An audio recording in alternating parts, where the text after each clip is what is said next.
প্রায় ১৭ বছর পর আবারও ভোটাধিকার প্রয়োগের সুযোগ পাচ্ছে জাতি। শেখ হাসিনার অধীনে ৩টি একতরফা প্রশ্নবিদ্ধ প্রহসনের নির্বাচনের পর আসছে ১২ই ফেব্রুয়ারি আশা জাগাচ্ছে অবাধ, সুষ্ঠু, গ্রহণযোগ্য নির্বাচনের, যাতে প্রতিষ্ঠিত হবে একটি নির্বাচিত গণতান্ত্রিক সরকার।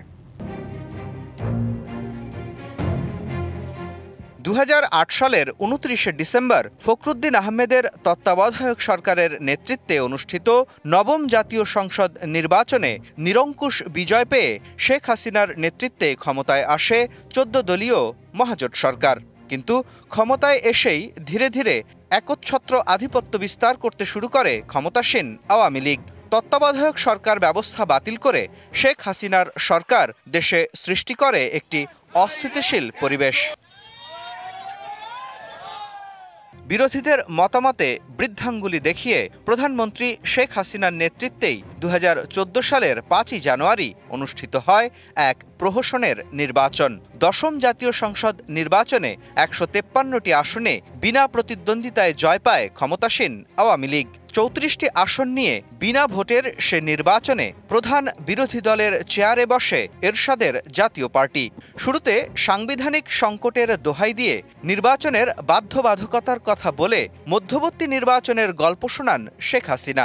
রাজপথের বিরোধী দলকে দমন পীড়ন কৌশল নিয়েই শাসন করেন পুরো ৫ বছর। এরপর ২০১৮ সালের ৩০শে ডিসেম্বর শেখ হাসিনার নেতৃত্বে জাতি দেখে রাতের ভোটের নির্বাচন। শুরুতে নিরপেক্ষ নির্বাচনের আশ্বাসে বিরোধীদের নির্বাচনে আনলেও রাতের কারচুপির অভিযোগ এনে ভোট বর্জন করে রাজপথের বিরোধী শক্তিগুলো। নতুন এবং ফিরে আসা গ্রাহকদের জন্য নগদে চলছে ক্যাশব্যাক সহ প্রতিদিন হাজারো উপহার জেতার সুযোগ। হবে আশা আর ফেরা, সারপ্রাইজ সেরা।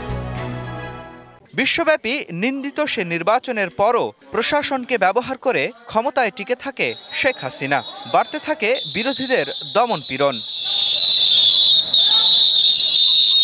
বিনা ভোটে দুইবার ক্ষমতায় আসীন থাকার পর ২০২৪-এর ৭ই জানুয়ারি আবারও প্রধানমন্ত্রীর চেয়ারে বসেই একটি বিতর্কিত জাতীয় নির্বাচন আয়োজন করেন শেখ হাসিনা। ভোটার শূন্য দ্বাদশ জাতীয় সংসদ নির্বাচনে শেখ হাসিনার আওয়ামী লীগ ২২২টি আসনে এবং আওয়ামী লীগ সমর্থিত ৬২ জন স্বতন্ত্র প্রার্থী জয়ী হয়।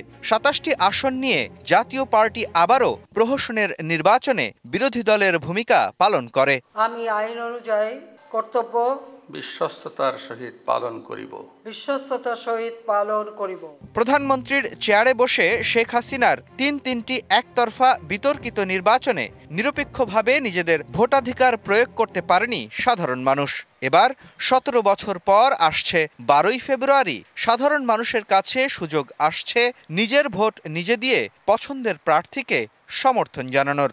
আর এতে একটি অবাধ, সুষ্ঠু নির্বাচনের মাধ্যমে গণতান্ত্রিক সরকার প্রতিষ্ঠার সুযোগ পেতে যাচ্ছে দেশবাসী। মুস্তফা মাহবুব, ডিবিসি নিউজ, ঢাকা।